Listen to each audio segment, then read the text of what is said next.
If you've seen me on social media or you know me in real life, you know that I'm doing pretty good with the body. I kind of master my own health. I can say that I am in a superlative state of health. I'm doing really good. Like my body fully supports my life. And now today I would like to share a bit about my journey, how I got here, what are the key shifts on my path to reach the state where I know my body, I know I can maintain this health because I can listen to it and I know what it needs. So I will start that during my development years, I wouldn't say that I was extremely physically active, but I did sports most of the time. It was not yet clear why it was needed. There was this vague idea from parents about it's important to do sports or to be physically active, but they themselves were not embodying this. So it was more mental. So I did many years of martial arts. I did some weightlifting. I did also skating and I tried different stuff as well as many hikes.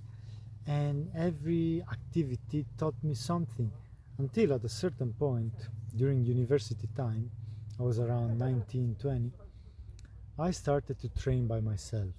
And that was one of the key moments. Training by yourself, becoming your own teacher, no longer following someone telling me, now run, now do this exercise or this technique. Now it was me with all the tools I learned from the different activities I did, but applying them myself on myself at my own time and pace, trying to figure out what works for me, what feels good, what has the effect that I'm looking for, what is efficient even in terms of time. And so training at home, it was very basic at the beginning. Push-ups, pull-ups, squats, some crunches for abs. But already I was implementing variations like for the push-ups, the distance between the arms changes, the orientation of your hand changes. If you put them up or down, when you do the movement, it does make a difference. And so that already was helping me to develop, even though I still didn't fully understand what I was doing. Another very important thing, as simple as it sounds, going to the park and train at the calisthenic bars. So, two key components here. One, going out of the house and into nature, at least city nature, in a park. Not a gym, not my room, but close to trees, open air. Second, calisthenics. It's not so much about moving objects, which is fine, but it's about moving yourself, your body, doing movements that connect different joints, different muscles, so that you can learn more about your own body.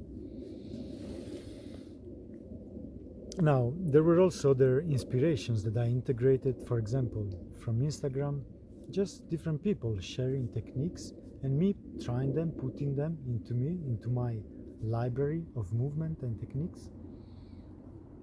And for maybe 1 or 2 years, I was not even training that much, like once per week, but I never skipped a week. And so I kept improving slowly, but I kept improving for 2 years, let's say.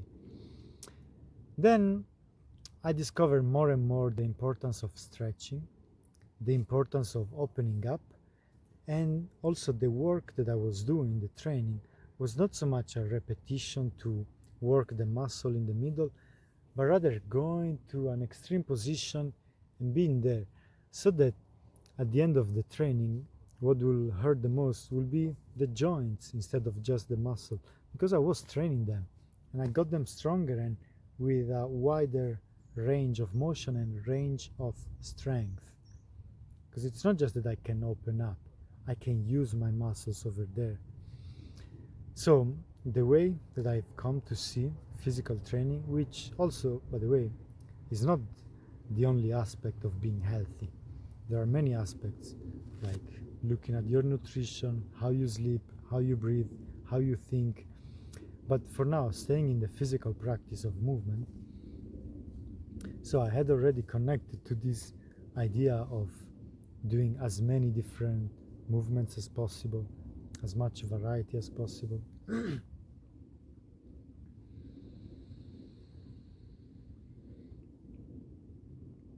And so opening all the ranges and using the muscles in those ranges to gain my body, my ability to move the body in every possible position. So what is blocking you from moving totally free? And what was blocking me is pain, is tension. But why do we have the pain? Why do we have the tension? Now, it can come from many different sources. A lot of it comes from the mind and from all the experiences we had of someone making fun of us or being yelled at every time we had to cut off a part of ourselves to not feel pain. Then we create the tension, we create a blockage so that we don't go into the pain. But the work of stretching and body awareness is instead, with your own time, with your own safety, going to the edge of what you never open up. So starting to feel the tension, starting to feel the pain, staying with it, and slowly discovering that there is not that much pain actually.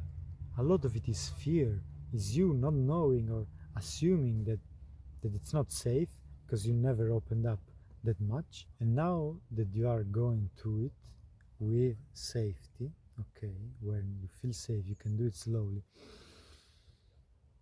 you can breathe. Then you discover that there is no pain, that it was imagined, it was fear.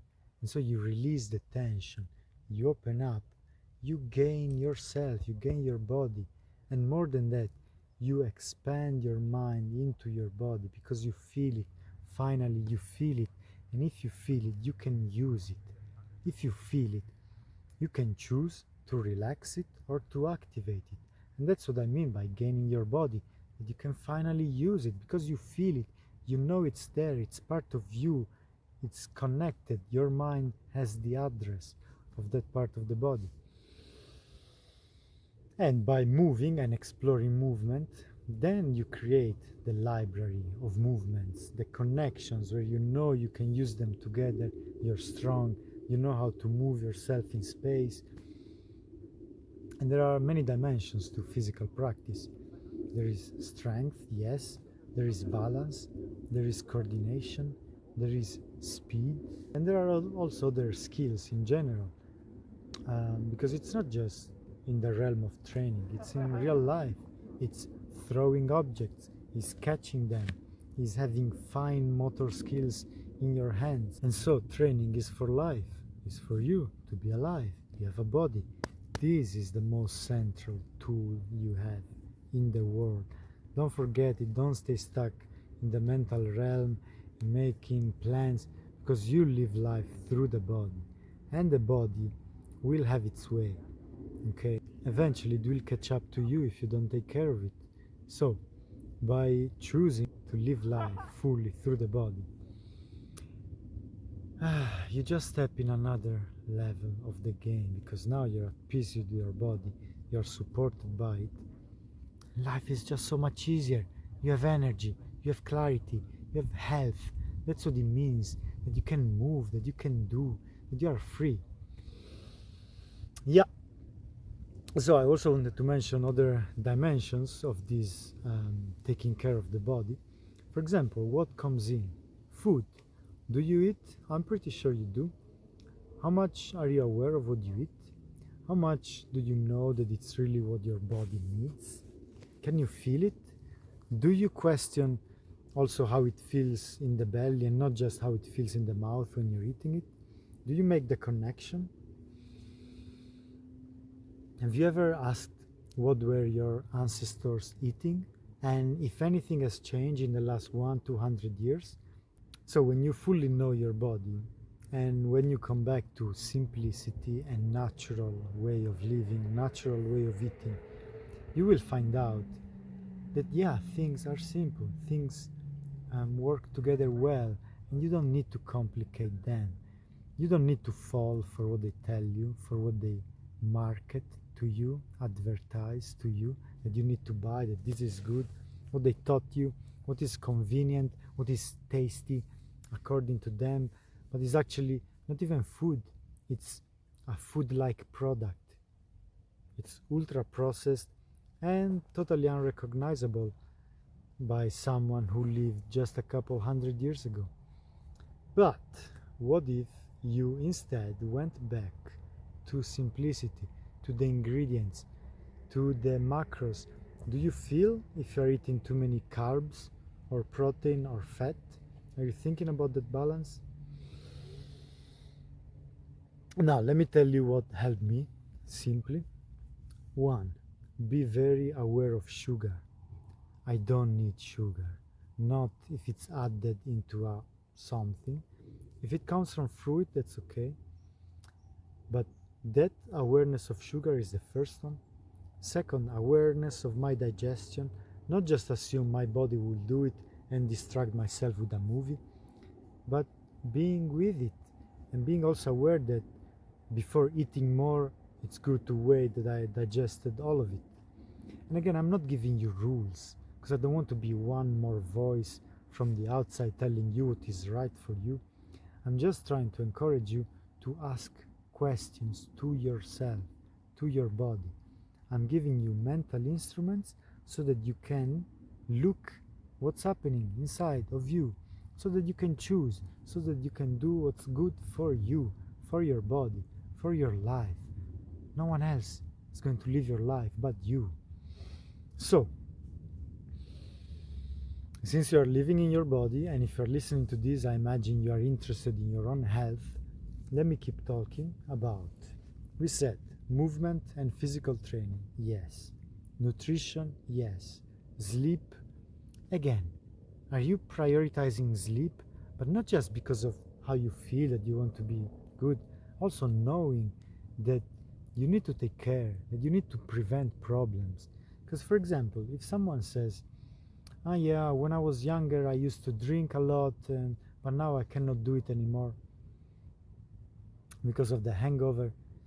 What I say is that you were unaware during those years and you kind of consumed your ability to stay up all night, and now you cannot do it anymore. But if you took proper care along the way, then at any age you can afford to spend extra energy. While if you don't take care and you don't look into the future as well, then you waste yourself, then you accumulate damage in this body, and that's not going to help you live a healthy, long life. So, is there anything more? Well, there is more, because I did go beyond these basics, but I think that's enough for now. So I'm happy to share. Let me know if you have any thoughts. Let me know if there is some parts of you and your habits that you like to improve on and you would like to have my help. Maybe you like my voice, maybe you like my way of thinking, the kind of questions I ask. In that case, I invite you to send me a message. Let's talk. I'm happy to help and work together as well. But the first call is free for now.